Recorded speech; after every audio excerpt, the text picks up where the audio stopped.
Hey, what's up everyone? So CrossFit.com has been posting a lot of strict work, strict pull-ups, strict L pull-ups, different types of gymnastics. Either they're kind of going back to what their old program was like, which I thoroughly enjoyed, where there was some more gymnastics play. Possibly Greg Glassman's programming right now, or he's influencing the programmers. Or maybe they're hinting at things that come in the open, because there's been strict muscle-ups recently as well. Hopefully there's not strict muscle-ups in the open. A lot of us will be in trouble. But CrossFit's kind of pointing at, hey, I know you guys love barbells. I know you love all this kipping stuff. Let's back it up. Let's learn some of these gymnastic skills so we have body control. So if you look at the CrossFit pyramid of importance, gymnastics comes before weightlifting, right? And a lot of times when people have really good body control, they have really good barbell control as well. And even if you look at weightlifting in Europe, kind of the old Bulgarian system, things like that, a lot of those guys warm up with a lot of gymnastics work, to do tumbling, to do bounding, to do all these drills that create body awareness. So I'm here with Mindy.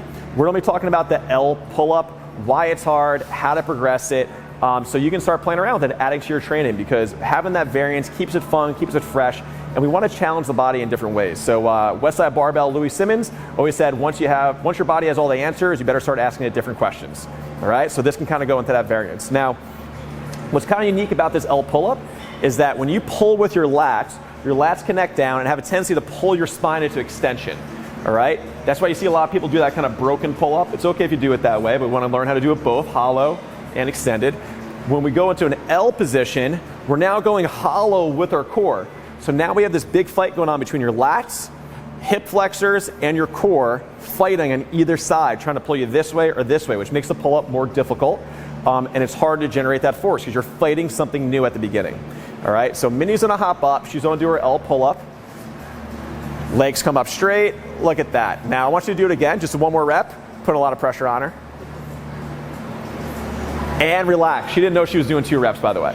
All right, I want to do 2 because that first one, she used a little bit of momentum of raising her legs up to get up there. So in an ideal world, that second rep, she lifted, paused, and then pulled. Now, what if you can't do that, all right? The next step down is just to go one leg out, one knee bent, okay? So I'm gonna talk you through this. We didn't plan any of this beforehand, by the way. She literally just did an L pull-up before we started the video. So Mindy's gonna hop up. She's gonna bend both her knees. Now go one leg out, now pull. Whoa, yeah, that's really tough. And come down and relax. Now, obviously, the next progression from there is just both knees bent.